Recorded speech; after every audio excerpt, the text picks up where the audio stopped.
Assutava Sutta, the Spiritually-Unlearned 1, SN 12.61, translated from the Pali by Nizamis, reading from AccesstoInsight.org, Sunday, May 1st, 2022. Thus it has been heard by me. On one occasion, the Blessed One was dwelling at Savatthi in the Jetta forest in the private park owned by Anathapindika. There the Blessed One addressed the monks thus. Monks, those monks responded thus. Blessed One, the Blessed One said this. Monks, the ordinary person, unlearned in spiritual knowledge, might grow weary of, might become detached from, might become released from this physical body made up of the four great elements. What is the reason for this? Because, monks, apparent are the increase and the decrease, the taking up and the putting down of this physical body made up of the four great elements. For that reason, the ordinary person, in every way unlearned in spiritual knowledge, might grow weary, might become detached, might become released. But indeed, that which, monks, is called mind or thought or consciousness, the ordinary person, in every way unlearned in spiritual knowledge, not enough to turn away, not enough to become detached, not enough to be released. What is the reason for this? Because for a long time, monks, that mind or thought or consciousness of the ordinary person, in every way unlearned in spiritual knowledge, has been clung to, has been cherished, has been fondled. This is mine, this I am, this is myself. Because of that, the ordinary person, in every way unlearned in spiritual knowledge, not enough to turn away, not enough to become detached, not enough to be released. Better, monks, to let the ordinary person, in all ways unlearned in spiritual knowledge, proceed from the assumption that the self is this physical body made up of the four great elements rather than mind. What is the reason for this? This physical body, monks, comprising the four great elements, is seen standing for one rainy season, standing for two rainy seasons, for 3, 4, 5, 10, 20, 30, 40, 50, standing for 100 or more rainy seasons. But indeed, that which, monks, is called mind or thought or consciousness, that by night and by day as other indeed arises as other ceases.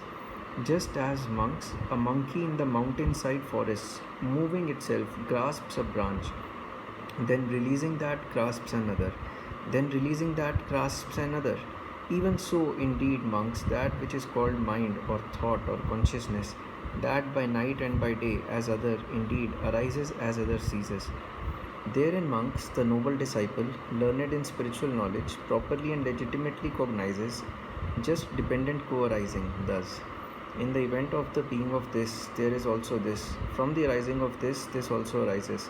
In the event of the non-being of this, there is also not this. From the cessation of this also ceases. Which is this? From ignorance as condition, the formative mental functions. From the formative mental functions as condition, sensory consciousness. From sensory consciousness as condition, name and form. From name and form as condition, the six sense bases. From the six sense bases as condition, contact. From contact as condition, sensation.